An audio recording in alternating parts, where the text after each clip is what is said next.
I always thought my life was solid. Hard work, family, and a home I could be proud of. I'm Ethan Carter, a construction worker who's poured sweat into every nail and beam of the life I've built. My wife, Claire, and I had been married for over a decade. We had our share of ups and downs, but I thought we had a partnership. Then came Derek. Derek wasn't just some stranger. He was a local car dealership manager, the kind of guy who wore flashy suits and had a permanent smirk. I never liked him, but I didn't think he was dangerous, just arrogant. Our son, Liam, was dazzled by him though. To Liam, Derek was everything I wasn't: cool, successful, confident. It stung, but I figured it was just a phase. Every kid wants a hero. It started small. Claire's spending habits changed.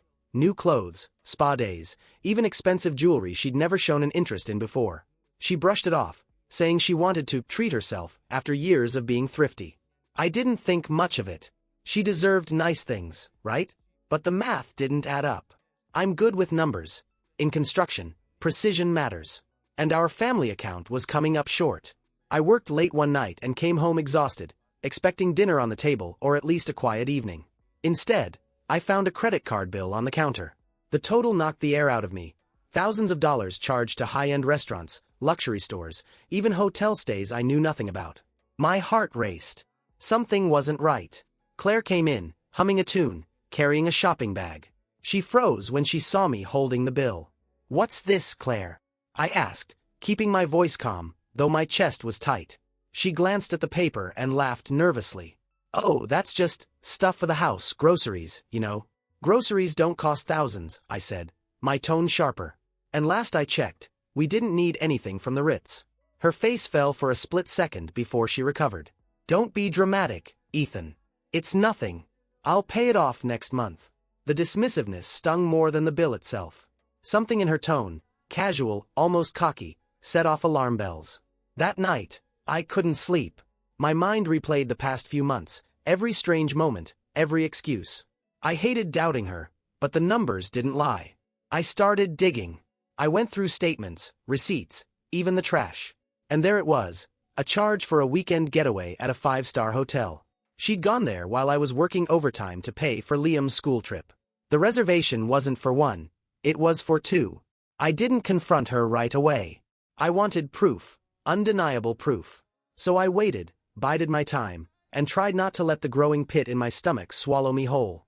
The days after finding the hotel reservation felt like walking on shattered glass. I moved through routines, work, dinner, chores, but my mind never stopped racing. Claire was upbeat, even more so than usual, laughing at the TV and chatting with Liam as if everything was perfect. It made the betrayal cut deeper. I was living with a stranger. My focus shifted to Derek. He had always been around the edges of our lives, showing up at community events, offering car deals to neighbors, and hosting flashy parties. Liam adored him. He'd talk about Derek's sports cars and fancy suits like the man was a superhero. The praise grated on me, but I'd let it slide, thinking it was harmless. Now, I wondered how long Derek had been slithering into my life. At work, I distracted myself with hard labor, hammering nails and pouring concrete with more force than necessary. My co-workers noticed but didn't press. In the evenings, I started paying closer attention, subtle things I'd once overlooked. Claire's phone was always face down, her mood shifted depending on the text she received, and she often stepped outside for calls, claiming it was too noisy inside. The final piece fell into place when I checked our shared savings account. A large withdrawal had been made without my knowledge, almost wiping out what we had set aside for emergencies. I stared at the screen, my hands trembling, as it dawned on me that she wasn't just hiding an affair, she was funding it. I began piecing the timeline together, connecting dots I hadn't noticed before. Claire's new wardrobe and spa visits coincided with times Derek had been in town for dealership promotions. The hotel stay overlapped with the weekend Liam and I had gone camping. Every detail confirmed the sickening truth. I tried to keep my emotions in check for Liam's sake. He didn't deserve to be caught in the crossfire of what was unfolding. He idolized his mom just as much as he did Derek, and the thought of shattering his image of her broke my heart. But I couldn't let her actions destroy everything I'd built. The hardest part was pretending. Every interaction with Claire felt like a performance, every smile forced, every word measured. She seemed completely oblivious to the storm brewing beneath the surface. Or maybe she just didn't care. Either way, I resolved to act cautiously.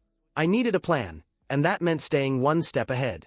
I started documenting everything: bank statements, receipts, text notifications.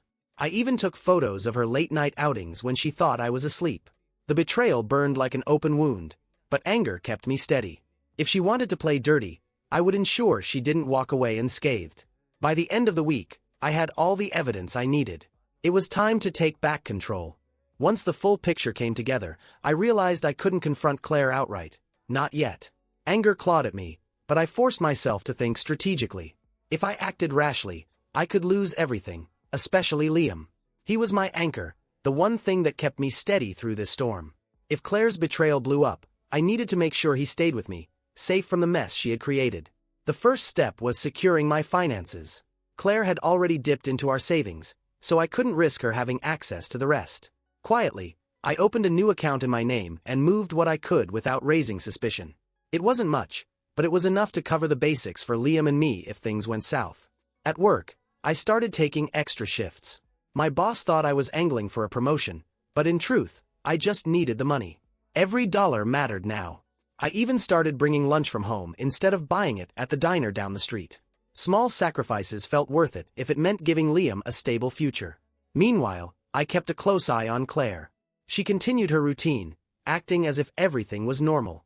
She still laughed during her favorite shows, still kissed Liam goodnight, still spent hours on her phone with that smug little smile I couldn't stand. She probably thought she'd gotten away with it. Derek's shadow loomed larger as I started digging into his life. I asked around discreetly, learning more about the man Liam idolized. He wasn't the polished businessman he pretended to be. Derek's dealership had a reputation for shady deals, and he had a long list of disgruntled customers who felt swindled. One guy at the hardware store even mentioned Derek was under investigation for tax fraud. It wasn't just his business practices that were questionable. Derek had a history of messy relationships, most of them ending with women in tears and him moving on without a care. It fit perfectly with what I suspected about Claire. She wasn't special to him. She was just the latest in a long line of conquests. Knowing all this gave me a grim sense of satisfaction. Derek's world wasn't as solid as he pretended, and I planned to exploit that. I started saving screenshots of social media posts, comments, anything that painted a clearer picture of his lifestyle. The man loved flaunting his wealth, and every flashy car and overpriced watch became another brick in the case I was building. I kept my distance from Claire as much as possible, staying late at work and spending more time with Liam. We worked on his homework together, played video games, and even started fixing up an old bike I'd found at a garage sale. He didn't notice the tension in the house, or if he did, he never said anything. The hardest moments were at night when the house was quiet, and my thoughts caught up to me. I'd lie awake, staring at the ceiling, replaying every moment of our marriage. When had it started to unravel? Had she ever truly loved me, or was I just a stepping stone in her pursuit of someone like Derek? Those questions haunted me, but I knew dwelling on them wouldn't help. I had to stay focused on the plan. By the end of the month, I had everything I needed: evidence of Claire's spending, proof of her connection to Derek, and a clear picture of his shady dealings. It wasn't just about confronting her anymore. This was about dismantling the life she thought she could build on my back. The day I decided to confront Claire, it was like time slowed down. Every step I took felt deliberate, every breath heavier than the last. I had replayed the scenario in my head 100 times, imagining every word, every reaction. But the truth was, I had no idea how she'd respond. Would she deny it? Blame me? Cry and beg for forgiveness? None of it mattered now. The facts were on my side, and I was ready. I waited until Liam had gone to a friend's house for the evening. The house was quiet. Too quiet. Claire was in the kitchen, scrolling through her phone, sipping wine as if she didn't have a care in the world. She didn't even notice me standing in the doorway, watching her. I walked in and placed a thick manila envelope on the table. The sound caught her attention, and she looked up, confused. I didn't say anything. I just gestured for her to open it. Her expression shifted as she pulled out the documents: bank statements, hotel receipts, screenshots of Derek's flashy posts that coincided with her charges. The color drained from her face as she flipped through the papers. For a moment, I thought she might try to laugh it off, but the silence in the room made that impossible. She looked up at me, her mouth opening as if to say something, but no words came out. I kept my stance firm, my arms crossed, waiting for her to explain. Finally, she placed the papers down, took another sip of wine, and leaned back in her chair. Her composure returned almost instantly, her face hardening. "So, what are you planning to do with all this?" Her tone was calm, almost daring. Her reaction stunned me. There was no remorse, no panic, just cold defiance. I stayed calm, explaining how I'd secured the finances, documented everything, and prepared to file for divorce. I didn't yell or lose my temper. Every word was measured, every fact laid out like a construction plan. This wasn't about emotion anymore. It was about action. Claire leaned forward, her eyes narrowing. She accused me of being controlling, of spying on her like some paranoid husband. She claimed that Derek was just a friend, someone who appreciated her in ways I never had. The words stung, but I didn't let her see it. I knew this was her attempt to twist the narrative, to shift the blame onto me. Then she went for the low blow. She accused me of being boring, predictable, a man who had settled into a routine and forgotten how to live. "You stopped seeing me, Ethan." Derek didn't. Her words cut deep, but I didn't falter. I reminded her of the sacrifices I'd made, the hours I'd worked, the life I'd built for our family. I told her how I'd been the one to stay loyal, to put Liam first, even when things were tough. Her betrayal wasn't just about the affair. It was about everything we'd built together and how easily she'd thrown it away.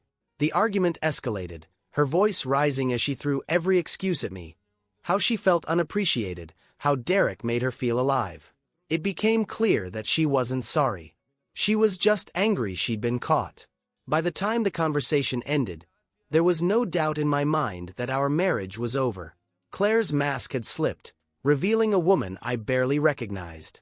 As I walked out of the room, leaving her to sit with the wreckage of her lies, I felt a strange mix of relief and sorrow. The life I'd known was gone, but for the first time in months, I felt like I had control over my future. The morning after the confrontation, the house was eerily quiet. Claire acted as if nothing had happened. She cooked breakfast, sipping coffee while scrolling on her phone like it was any other day. But her movements were sharp, her smiles brittle, and her eyes avoided mine. It was like sharing a space with a stranger. I grabbed my thermos, kissed Liam on the head as he ate his cereal, and left without a word to her. There wasn't anything left to say. Not yet. I drove straight to Harris's office. He was the divorce lawyer I'd spent weeks researching. The man had a reputation for being sharp and relentless, the kind of guy who didn't flinch in a fight. I knew I'd need someone like that. Walking into his office with a folder stuffed with evidence felt surreal, as if I were handing over pieces of my life for someone else to sort through. Harris barely looked up when I entered. He was already flipping through papers, nodding occasionally, his pen tapping rhythmically against his desk. Finally, he leaned back and folded his hands. "This is solid," he said, his tone professional and clipped. "The financial misuse alone gives you leverage, especially since it's tied to someone outside the marriage. Judges don't like that." He broke it down for me in simple terms. The bank statements proved Claire's reckless spending, the timeline showed her pattern of behavior, and the connection to Derek painted a picture of betrayal that no court would overlook. It wasn't just about the affair, it was about how her actions had jeopardized the stability of our family. "Custody will depend on how we frame this," Harris said, his tone matter-of-fact. "If you want full custody of Liam, you'll need to show that you're the more stable parent. With this evidence, it's not a stretch." Hearing those words hit me harder than I expected. I'd always assumed Liam would be with me, but now it felt real, something I'd have to fight for. I nodded, my resolve hardening. I wasn't just ending a marriage. I was protecting my son. By the time I left Harris's office, the paperwork was filed, and the plan was in motion. The weight of what I'd done hit me as I sat in my truck, gripping the steering wheel. There was no turning back now. I wasn't just breaking ties with Claire. I was dismantling the life we'd built, brick by brick. But it was necessary. The foundation had been rotten for too long. Back at home, I started making changes. I moved my personal belongings into the guest room. Clothes, books, even my pillow. I wanted to send a clear message. The charade was over. Claire watched from the hallway as I carried a box down the stairs. She didn't say a word, but her expression was hard, her jaw tight. I ignored her. If she wanted to act like none of this mattered, that was on her. Liam, though, noticed everything.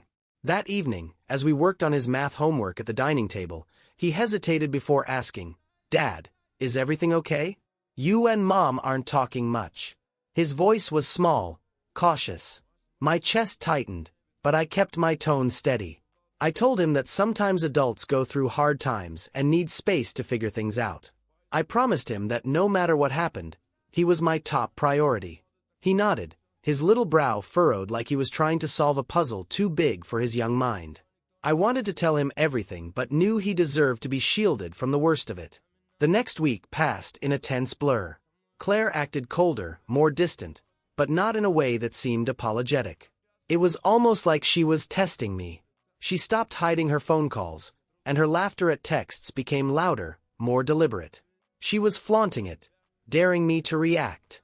I didn't bite. I stayed focused on my plan, on Liam, on the future.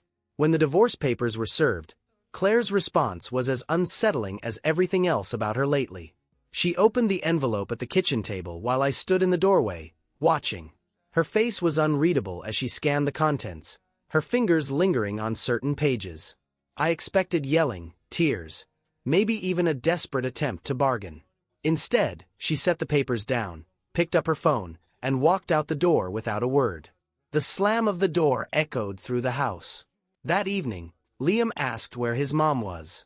I told him she needed some time to herself. He didn't press, but the sadness in his eyes was impossible to miss. He was old enough to sense something was wrong, but still young enough to think it could all be fixed. The thought of him being caught in the middle tore at me. I couldn't let Claire drag him through her mess. I spent that night sitting at the dining table, staring at the stack of papers Harris had given me. Custody agreements, asset division, court procedures. It all felt overwhelming. But the thought of Liam grounded me. This wasn't just about ending my marriage. It was about giving him the stability he deserved.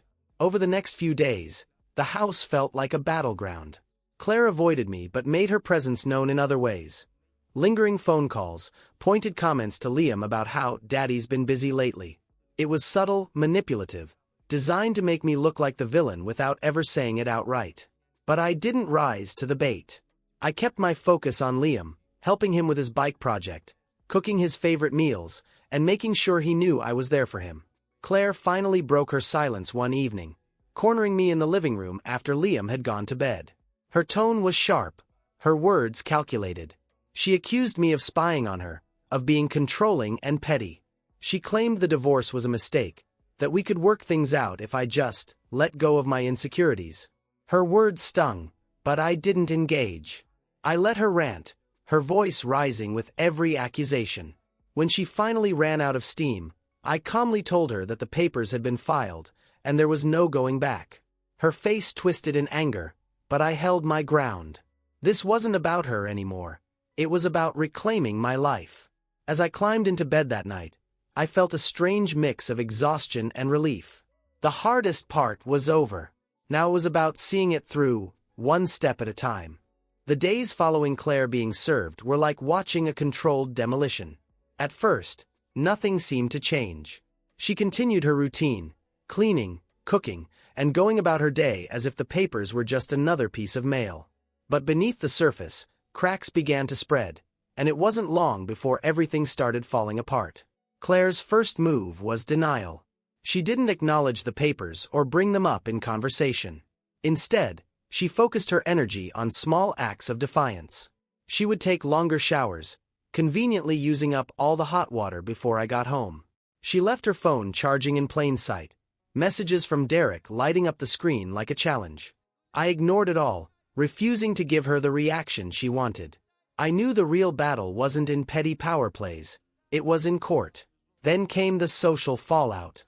News of our separation began to trickle through the cracks, reaching friends and neighbors. At first, it was just whispers, sideways glances at the grocery store, the sudden silence when I walked into a room. But soon the questions started. "Hey, Ethan, everything okay at home?" a coworker asked one morning, his tone too casual to be genuine. "I heard you and Claire are going through something," a neighbor ventured as I mowed the lawn. I brushed them off with vague answers, refusing to give anyone ammunition for gossip. "But Claire, She thrived on it. I heard from mutual friends that she was spinning her own version of events, painting me as the cold, distant husband who had driven her to seek comfort elsewhere. She didn't mention Derek by name, of course. Just vague allusions to needing freedom and feeling trapped. The lies didn't bother me as much as they once would have. I knew the truth, and I had the receipts to back it up. Still, it was exhausting to see her use our marriage as a pawn in her game of self-preservation. Liam, meanwhile, was starting to pick up on the tension. He wasn't a little kid anymore, and he could sense that something was wrong. One evening, as we worked on his bike in the garage, he asked why Mom seemed upset all the time. I paused, my hands tightening around the wrench, and told him the same thing I always did. That adults sometimes have disagreements, but that we both loved him very much. He didn't seem convinced. "Is it my fault?" he asked softly, his voice breaking my heart in ways I didn't think were possible. I knelt down and looked him in the eyes, assuring him that none of this was his doing. "You're the best thing in my life," I told him. "And I'll always do whatever it takes to make sure you're okay." He nodded, but the sadness in his eyes lingered.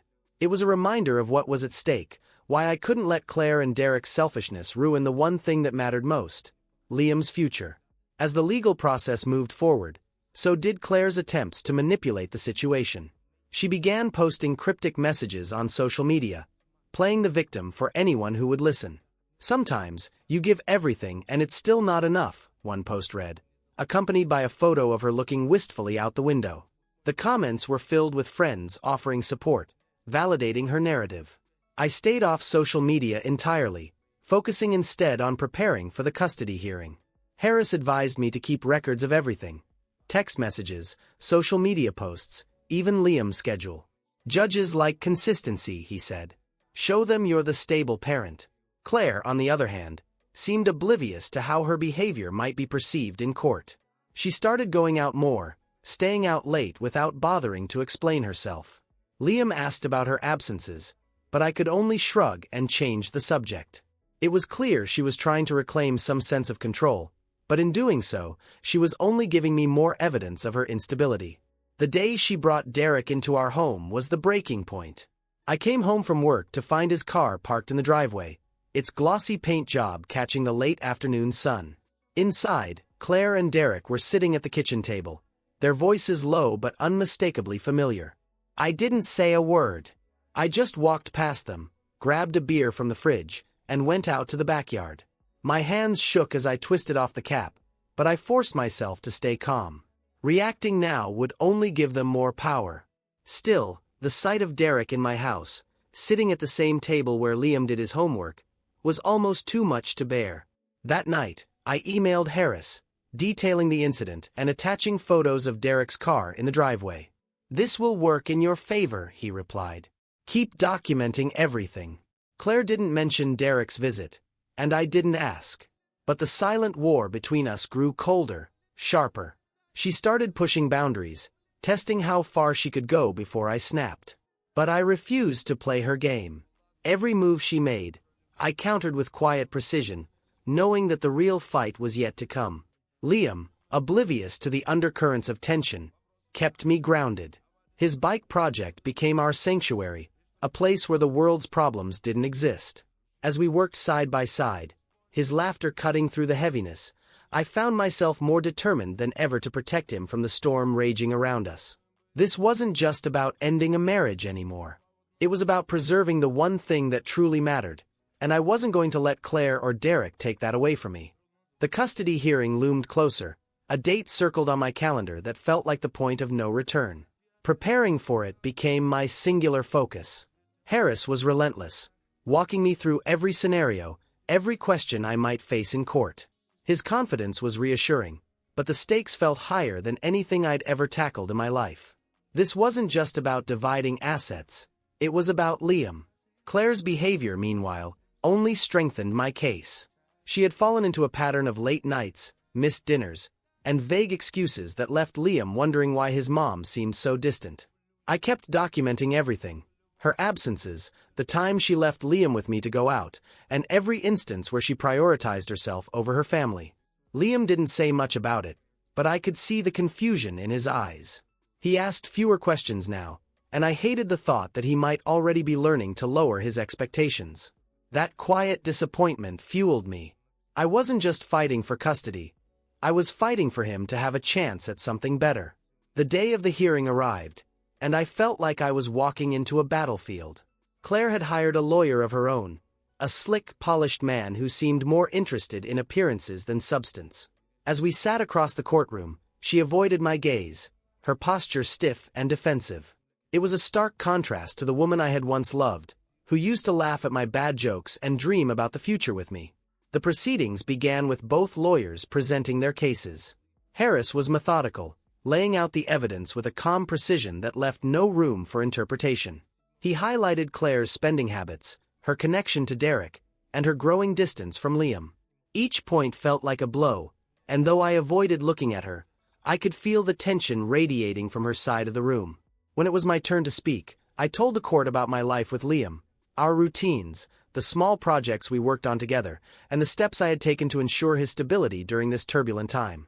I spoke about my commitment to providing a safe, loving home for him, my voice steady even as my heart raced. Every word felt like laying another brick in the foundation of the life I wanted to build for him. Claire's lawyer tried to paint a different picture. He claimed I was too controlling, that my work schedule left little time for Liam, and that Claire was the more nurturing parent. It stung to hear those words, but Harris had prepared me for this. When it was Claire's turn to testify, her voice wavered as she talked about her devotion to Liam. She painted herself as a victim, someone who had been pushed into difficult decisions by circumstances beyond her control. But the cracks in her story were obvious. When questioned about her absences and her relationship with Derek, she stumbled. Harris pressed her on the hotel stays, the bank withdrawals, and the time she had spent away from home. Her responses were evasive, and at one point, she even tried to shift the blame onto me, accusing me of creating an environment that made her feel undervalued. By the end of the hearing, the weight of the evidence was clear. The judge commended both of us for wanting what was best for Liam, but emphasized the importance of stability and consistency in his life. As the judge announced the decision, granting me primary custody, it felt like the air had been sucked out of the room. I barely heard the rest of the proceedings, the words blending into a blur as relief washed over me. Claire didn't look at me as we left the courtroom. Her lawyer whispered something to her, but she brushed him off, her face pale and tight. Outside, Harris shook my hand, congratulating me on the outcome. I nodded, but my focus was already on Liam. This wasn't about winning, it was about giving him the life he deserved. That evening, as I picked Liam up from school, I felt a weight lift. He climbed into the truck, chattering about his day, completely unaware of the battle that had just been fought on his behalf. I smiled, ruffling his hair, and promised him a pizza night to celebrate. He didn't know what we were celebrating, but his grin lit up the truck all the same. Later, as we sat on the couch eating pizza and watching his favorite movie, I realized something. For the first time in months, the house felt like a home again. It wasn't perfect, and there were still battles ahead, but I could see the pieces falling into place. Liam's laughter filled the room, drowning out the echoes of everything that had been lost. Claire's shadow still lingered, her presence in Liam's life unavoidable, but the power she once held over me was gone. This was my chance to rebuild, not just for myself, but for the little boy who deserved nothing less than everything I had to give. The aftermath of the custody hearing was a mix of relief and unease. Liam was officially with me, his home secure, but there was no way to completely shield him from the fallout. Claire's defeat hit her hard, and it didn't take long for the cracks in her composure to show. At first, she tried to maintain the facade. She'd show up for her scheduled visitation hours dressed to the nines, her smile strained but determined. She brought Liam gifts, expensive toys, new clothes, things he didn't need but eagerly accepted. He didn't notice the desperation behind her gestures, but I did. It was clear she was trying to win him over, to create a version of herself that would make him forget what had happened. But Claire's patience didn't last. When Liam started mentioning how much fun we were having fixing up his bike or how I'd taught him to grill burgers, her smiles faltered. I could see the resentment creeping in, her jealousy of the Bond one was rebuilding with him. She started canceling visits at the last minute, claiming she had work emergencies or that she wasn't feeling well. Liam didn't complain, but I could tell he was hurt. I kept our routine steady, determined to give him the stability he needed. We worked on projects together, played board games, and made plans for camping trips. He began to thrive, his laughter more frequent, his confidence growing.